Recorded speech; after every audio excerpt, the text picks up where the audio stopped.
Hey everybody, the Reeswirl here, and welcome back to more of Ace Attorney Investigations, Miles Edgeworth. I almost flubbed the name. Whew. Right, Turnabout Airlines. Let's go. Let's begin. Oh, I've just finished recording a PC game, so I don't need to adjust my audio. The murder that occurred in my office. The return of the great thief Yatagarasu. Thinking back, everything began on that fateful day 2 days ago. Bloody hell. 2 days earlier. Oh, what the fuck? Huh? What is happening?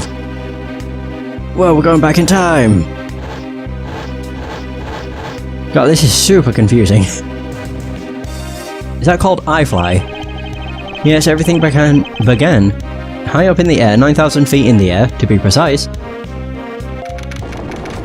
Jesus. Thank you for flying iFly Airlines. We are currently experiencing some slight turbulence. We are asking all passengers to please return to their seats and fasten their seatbelts. Oh my. Some slight turbulence. It's more like an earthquake. Bum bum bum bum. What? Is that wine? Or is it blood?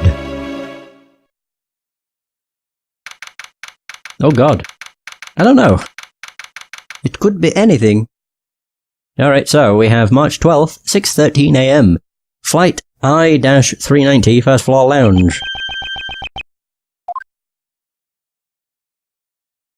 Okay, smokes. Ah. Why do I feel like I just woke up from a horrible nightmare? 6:13. Huh. Guess I was out cold for about 10 minutes. Huh. Slight turbulence indeed. Ladies and gentlemen, we are currently experiencing some slight turbulence. For your safety, we ask that you return to your seats and fasten your seatbelts. Did it not just play that again? I suppose turbulence is to be expected on a flight. Though admittedly I'm less than comfortable with anything resembling earthquakes. Oh yeah! Oh god. Ew. What's this? A travel wallet? But it's not mine. How did someone else's travel wallet wind up in my pocket? Ugh, my head. Why won't this headache go away? I'll take care of this travel wallet later. Or hand it off to an attendant. From earthquake-like turbulence to an elevator. Oh no. Poor Edgeworth. What am I doing hesitating like this? Actually, I know full well why I hesitate. It was when I was still but a young child. Oh, story time. I was caught up in a murder that happened in an elevator. But how long am I going to let my past haunt me? It's just an elevator. I'm a grown man now. I need to behave like one. Oh boy. What the? Yeah, you're a grown man now. Oh dear. What in the world happened? Is there something wrong, sir? I must ask that you please return to your seat. Oh dear. He's dead. Please, calm down. You mustn't jump to conclusions without all the facts. Oh dear. What's wrong? Did something happen? That's totally the court rambling as well. You murderer? What? No. You have it all wrong. It wasn't me. I promise. It can't have been me. I was knocked out cold. Wait, so what's happening now? March 12, 6:41 AM. Bloody hell. Everybody's awake? What the hell is that hairstyle? Everyone, I am sorry to interrupt, but I have an important announcement. I am one of your flight attendants today, Rhoda... Is that Tenero? Unfortunately, we've just had a minor accident on this flight. Minor. An accident?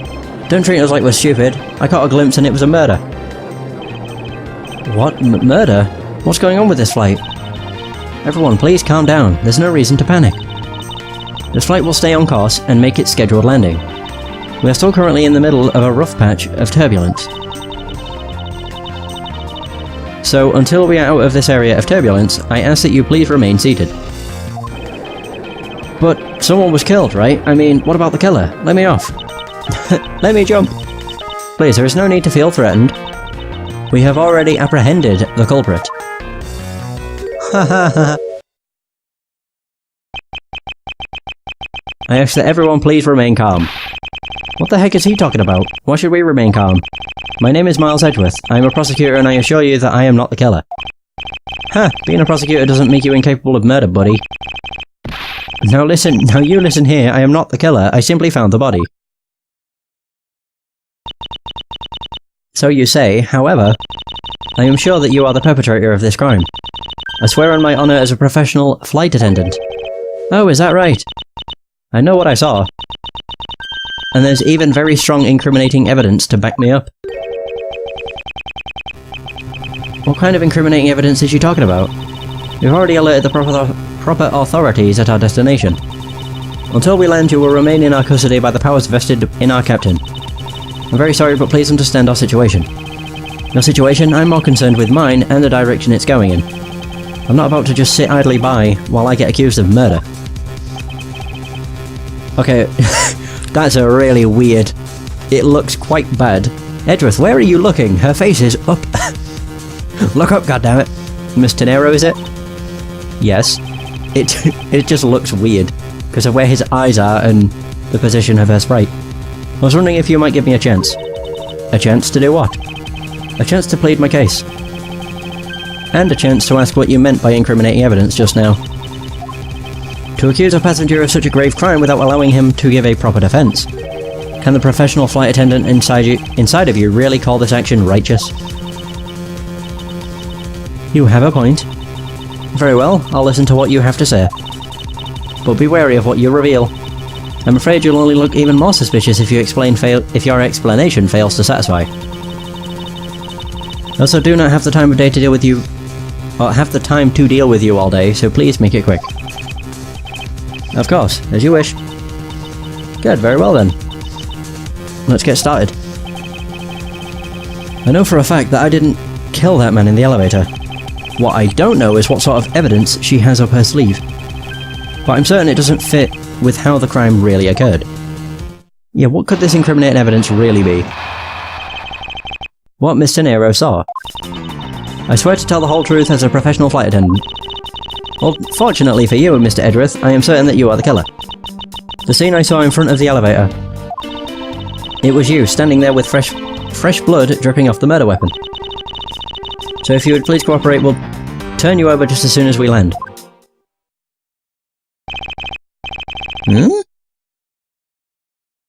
That's it? That's her evidence? I don't think you could ask for a more perfect witness testimony.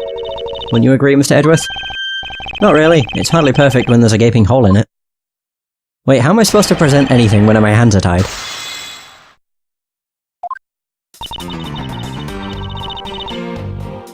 Hold it! Oh. Like, what? I don't get it. Sometimes it works, sometimes it doesn't. Tell me what exactly puts the pro in professional flight attendant for you? Well, it means we are very professional about how we take care of our passengers. Services like fetching papers and responding to calls are done with speed and accuracy. I can assure you that I give testimonies with the same level of professionalism. But I'm sure you have already realised that by now, right? It's a bit hard to appreciate your professionalism when I'm the one under suspicion. And there you have it. My professional testimony is accurate and reliable. I am certain that you are the killer. You certainly seem sure of yourself. Oh! What is that hairstyle? Of course, a professional flight attendant can't afford to make mistakes after all. Perhaps. But you must admit, there are a few who can look at a murder with a clear mind. We attendants all go through extensive training and are always calm and collected. We'll even calmly serve you coffee, if you so wish, as the plane makes a splashdown. Fail to see how that would be the calm and rational thing to do in an emergency. Even until the bitter end, we are there to serve the passengers. That is the duty of a professional flight attendant. You certainly are confident. Anyway, shall we return to your testimony? Scene I saw in front of the elevator. It was you standing there with fresh blood dripping off the murder weapon. I think you'll find it wasn't a weapon. It was this. Yeah, picked up off the floor in front of the elevator. It isn't mine, so whose is it? Whoosh! Miss Tenero! What is it? What is with the yelling all of a sudden? Ah, force of habit. Well, it doesn't matter. Mr. Nero, you say you saw the murder weapon dripping with blood. Is that correct? Yes, all that blood. Drip, drip, drip. Just recalling that scene sent a chill down my spine. Sorry, but your so-called professional flight attendant training has failed you. What? I'd like to direct your attention to this. Do you know what this is? It's a travel wallet, right? But it looks a little big and bulky. The thing you saw me holding when I discovered the dead body in the elevator was this very travel wallet, Mr. Nero. What? Impossible. Now then, do you still think I am the killer? That I killed him with a travel wallet? I saw blood dripping from the wallet, I know I did. As you can see, this wallet is clearly stained. But if you would be so kind as to take a whiff, I think you'd agree it's only alcohol, or wine. Still don't understand why they censor wine. I don't know, it's just one of the most bizarre things I've ever encountered. Like censoring alcohol, because of course, a kid playing a video game that has alcohol in it will turn them into raving alcoholics. It's only grape juice. Ah, then. And it's always grape juice. Every single time they turn wine into grape juice. I don't get it. It's just the weirdest thing. That's right, you mistook grape juice for blood. The murder weapon dripping with blood does not, in fact, exist. No! My perfect testimony! It has been flawed. There, that should clear up that pesky accusation. Hold it. What? Wait just a sec. That is... I mean, even a wallet could be deadly if it was wrapped around something heavy. I demand that you show me what's inside, please. She's trembling, and the tacked on please at the end. Sounds like I've got her. There's no need to look inside, even you can tell from its appearance that it's light. No, I can't be sure of anything until I see the contents of the wallet for myself. She's a persistent one. I suppose we have no choice but to see what's inside. Mr. Nero, if you would be so kind as to open the wallet and check its contents for me. Alright. I usually don't pry into passengers' belongings, but we have no choice here. Oh, right. Wait, I'm actually doing this? Boom! What the fuck? All I can see there is that it says Virginia, I think, and a passport. At least I think that's what it says. It seems that this passport is all that's in here. As you saw, there is nothing but a passport inside. This renders your wallet with the murder weapon argument moot. Wouldn't you agree? Hold it! She doesn't even have a voice. Please, hear me out, Miss Edgeworth. What is it now? Well, I was wondering, whose passport is it exactly? Can I take a look? Why not? I'm rather curious myself. Oh shit, it was his. Ah.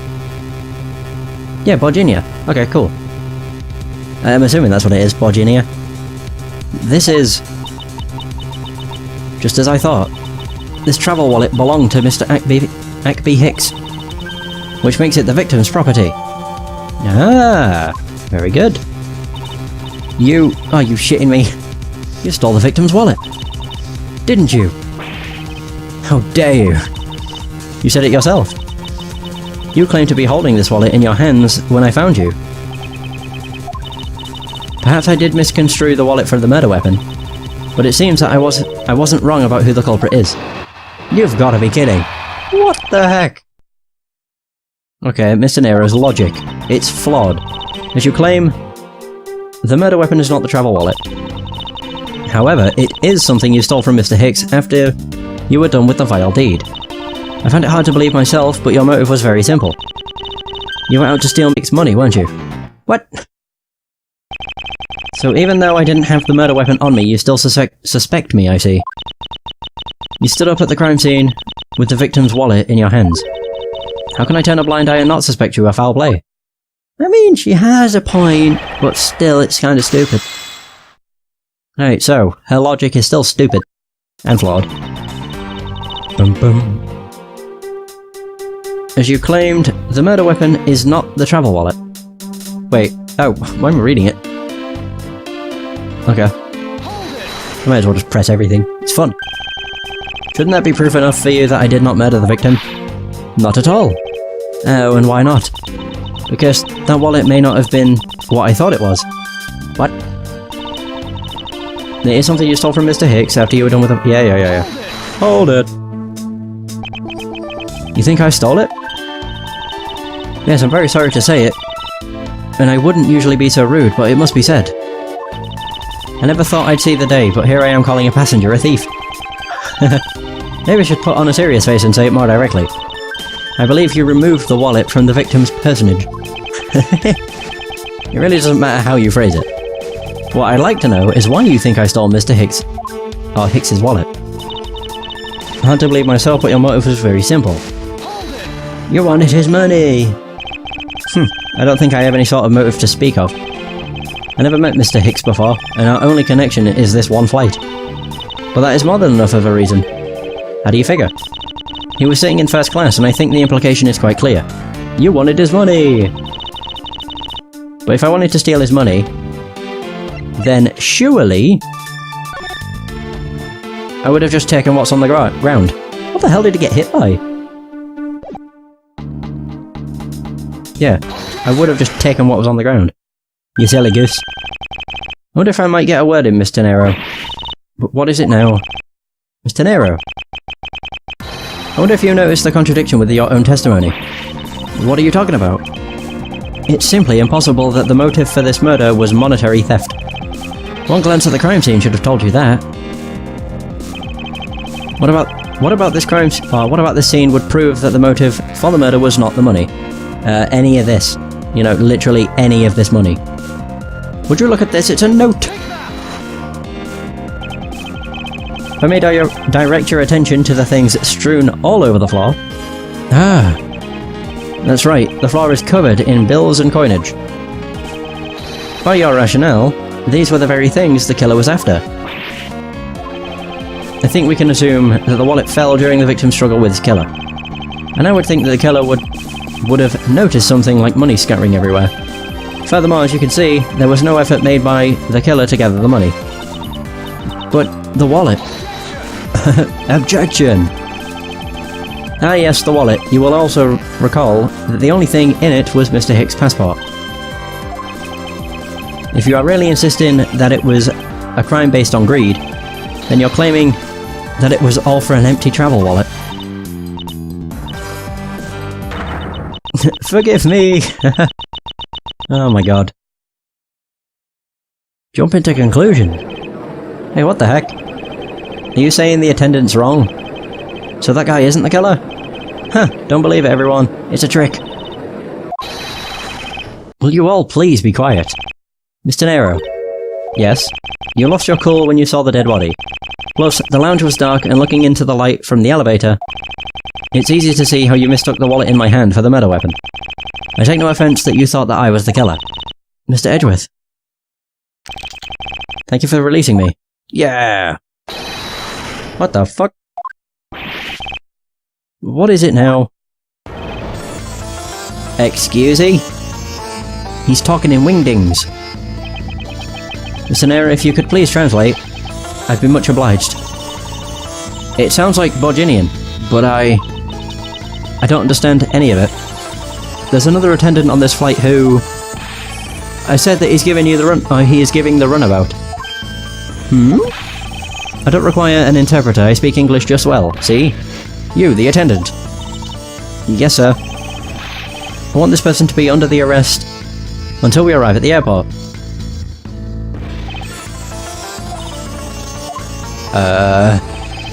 I'm sorry, sir, but what exactly are you hoping for?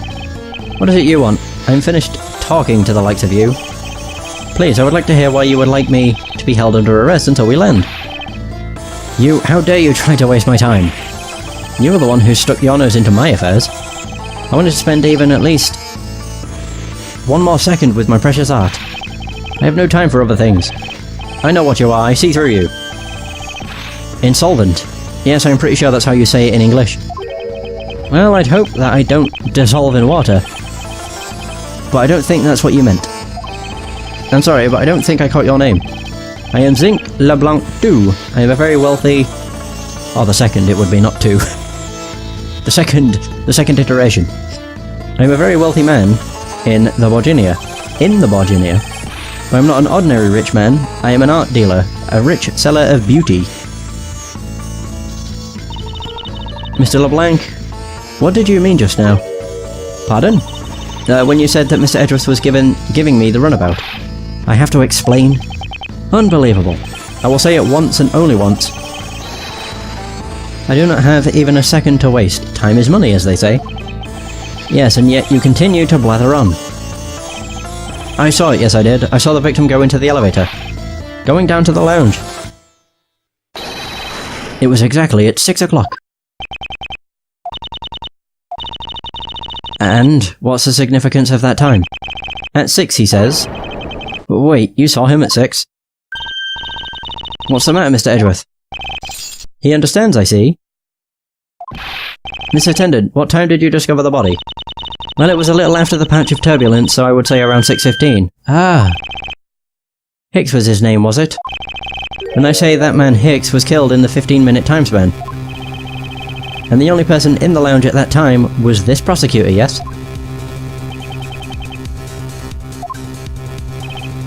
Yeah, I was in my seat the whole time.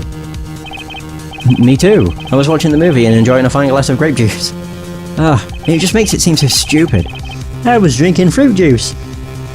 Although if I was having wine at 6 AM, what the hell is wrong with you? I was still eating, still haven't finished, see? That was one hell of a plate.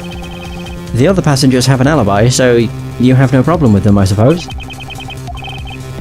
No complaint, I see. Not a single word against this, right? I have no way of discounting what you have put forth at this point, but it wasn't me. Oh, so you say. But do you have what you say, the evidence? Mr. Edgeworth, are you really the culprit after all? Mr. LeBlanc, I suppose you are quite certain in what you saw, enough to give testimony? Of course, I was looking at that man the whole time.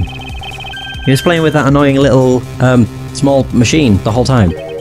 Machine? Yes, that's what you people call it in English, right? Oh yes. It was making me crazy with the click, click, click. From that description, it sounds like some sort of small computer. I believe what Mr. LeBlanc is talking about is a cell phone. I have to say that I did see him playing with it quite a bit myself. A simple cell phone? A laptop or organizer I can see, but that's kind of low budget. I hate that noisy little machine in his hand. Not a fragment of beauty. All it produces is ugly sounds. Anyway, I know what I saw. Mr. Nero. Yes? I was wondering if I might be granted permission to examine the crime scene. What? You want to examine the crime scene? If you would grant me a little measure of time, I'm sure I can produce the real culprit. I don't like the sound of that. Fox in the duck pen. Yes, I think that's how you say it in English. It's fox guarding the hen house. And I believe my innocence was proven earlier. And if I'm given the chance, I can clear up all the remaining doubts.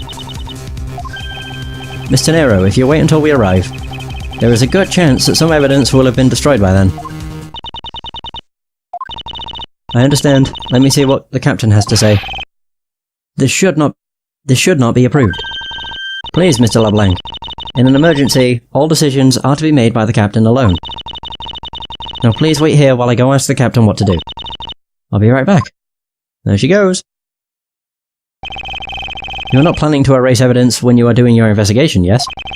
Of course not. Ha, we will see. Mr. Edgeworth, you have the captain's permission to investigate the crime scene. What? Unbelievable. I am in your debt, Mr. Nero. However, there is one condition. I am to supervise you. Can we agree to that? Of course, I see no problem with that stipulation. It's only natural as I am still a suspect in this case. Grr. I take full responsibility and will watch Mr. Edgeworth's every move. Hope this reassurance... Wait. Oh, this is reassurance enough. That there will be no foul play. Now then, Mr. Edgeworth, shall we proceed? If you should need my help with anything, please feel free to touch the partner button. It's time to head to the crime scene. Or to the scene of the crime. The first floor lounge. Yeah! Oh. Wait, so we're in first class. Oh, I see. This is cool. Can I actually... Oh my god, I can sprint! Yeah! Woohoo! Man, I can move fast. So March 12th, 7:26 AM. My god, it's been like an hour already. What? Okay, so first floor lounge. I want to thank you for your help back there, Mr. Nero. It was nothing. You should thank the captain for granting you permission. And just so everything is perfectly clear, I still don't trust you to that extent. I don't want you to think your standing with me has changed. I see. I will bear that in mind. I received an order from the captain earlier. He wanted you to know that we reserve the right to stop your investigation if we feel you are not making progress. And when we do, he asks that you please return to your seat at that time. So my time runs out at his and his crew's discretion, does it? I have to find a way to discredit Mr. LeBlanc's testimony before time's up. I understand. By the way, is there any place you can think of where the killer might hide on board? I don't think so. After every first class passenger was accounted for at his or her seat, we made a thorough search of the plane. As for business and economy class, no one can move between those two classes in first class without a staff keycard. We found no record of a keycard being used at all. Which means that I have a first class killer on my hands. At least I know that much for sure. And one other thing. No one else has been allowed near this crime scene since the murder was discovered earlier. Begin!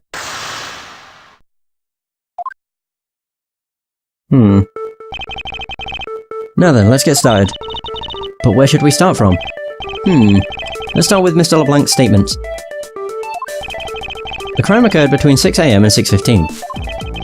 During that interval, the only person in the... Oh god. The only person in the lounge was myself, which would make me the prime suspect. However, since I did not kill Mr. Hicks, it means that the killer was around somewhere. Where was the killer? What clues point to where the killer could have been? If we are to believe what you say is true, then yes. The first order of business will be to gather information to win your trust. What can I examine? The elevator. What floors does this elevator service? Only the first and second, although it can also go down to the cargo hold. However, that requires a flight crew keycard. So the only floors accessible to the passengers are the first and second, huh?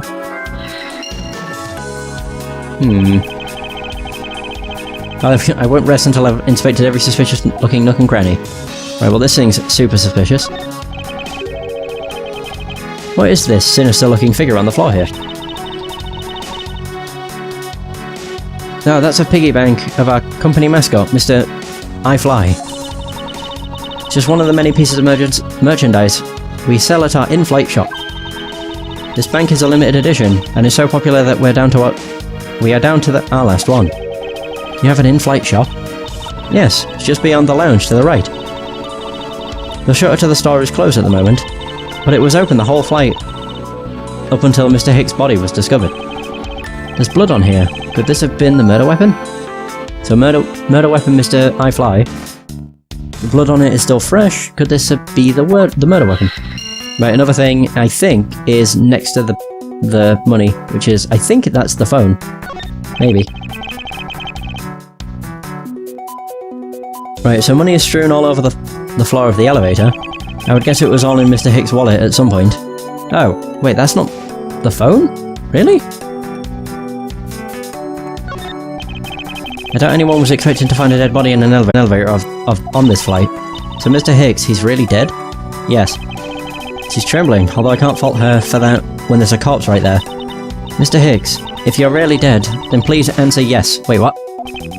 I see she's over the trembling now, although a new symptom seems to have appeared. Anyway, I should focus on the victim's body. Let's see. There's blood on the back of Mr. Hicks' head. Could this be the cause of death? What, blunt force trauma? Okay. He appears to have been struck very hard. Wait, broken glasses? Even his glasses are broken. Okay. I wonder, what the hell is that? Strap. I wonder what was hanging off of... Oh, off of this lanyard. Something's missing from this picture. And if I could just put my finger on it. Something is missing. Well, I could actually use the logic. Yeah, murder weapon and blunt force trauma, and probably where was the killer in elevator? Wait, how were his glasses broken? He took blunt force trauma to the back of his head. That wouldn't have broke his glasses. Either, where was the killer? What clues point to where the killer could have been? The elevator. The victim's body was found inside the elevator that connects the first and second floor. Connect those. Did that go anywhere? Whoosh. True, there wasn't anyone else in the lounge other than myself right before the turbulence. But if the killer was in the elevator along with the victim, then that's a different story. In the elevator with Hicks. If only I could prove that the killer rode the elevator with Hicks. Okay. Also, the murder weapon and blunt force trauma. Wound on the back of Hicks' head suggests blunt force trauma, but what caused it? Yeah. A statue with blood on it lying next to the body of a man who was beaten to death. Oh, Mr. Edgeworth, I think I figured something out. Yes, what is it? The way the blood is on this, it looks like it matches up with the wounds on his head. Well, aren't we deserving of the Master of Obvious of the obvious title? Well, what do you think, Mr. Edgeworth? Don't you think that's worth investigating? It would appear that this figure is our murder weapon. Oh, I just knew it. I mean, I can't think of any other connection. Perhaps Master of the Oblivious would be more befitting. Well, there's that. So that was the murder weapon. Ah. Okay, so we're still examining him, but I get the I think I've looked at everything. There's also a card, but I don't think that... Nah, that probably won't pick it up. There's also this.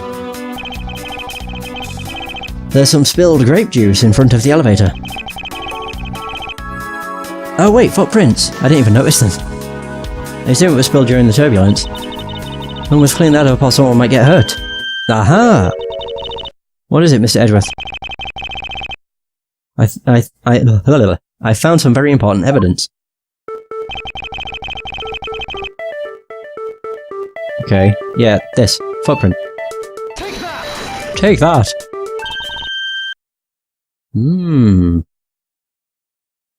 So what is it? They're a little smudged, but I think we can both agree they are a set of footprints. Going off to the right, too. So you think... Yes, these belong to our killer. Oh, then maybe we should check the shoe size. Shoe sizes of everyone in first class. I don't think that will be of any help to us. Unfortunately, the prints are too smudged, which will make it hard to get a definitive match. Oh, I see. Did I actually get everything of... like, from his body? No, I haven't. Okay, so there's something else I'm missing. Oh, is that something in his pocket? I never noticed it before. Maybe? There's something sticking out of his pocket. I hope you won't mind if I take a look at what's inside. It's a picture. Oh, damn. It looks like it was taken inside a building somewhere. So we got the photo of Mr. Hicks. Wait, hold the phone.